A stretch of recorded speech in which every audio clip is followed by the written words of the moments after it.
Romans is the gospel, and the good news is it's entirely for sinners. The good news is not for those who think they are righteous. Jesus said, I did not come to call the righteous, but sinners to repentance.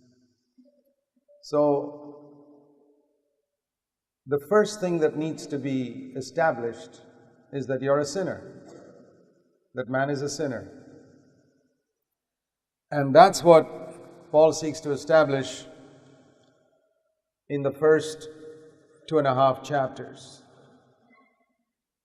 And in the world, there are 2 types of sinners.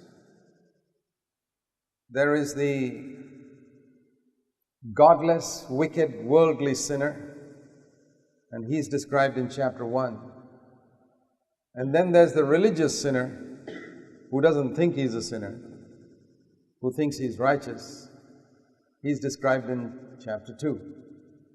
It's like the 2 sons which the father had. We considered it yesterday in Luke 15. The younger was the prodigal son, the worldly, wicked, godless, immoral type of boy. He's described in chapter 1. The elder son is described in chapter 2, the chap who thinks he's very holy and very righteous and he's never done anything wrong. And Paul's aim is to show that both these people are sinners, the younger and the elder. And it's more difficult for the elder one to recognize he's a sinner. It's more difficult for those of you who've grown up in very good homes to recognize that you are sinners. It is with difficulty that the righteous is saved, Peter says in 1 Peter 4. And when Jesus was on earth, that was also true, that the thieves and the tax collectors and the prostitutes all came easily for salvation.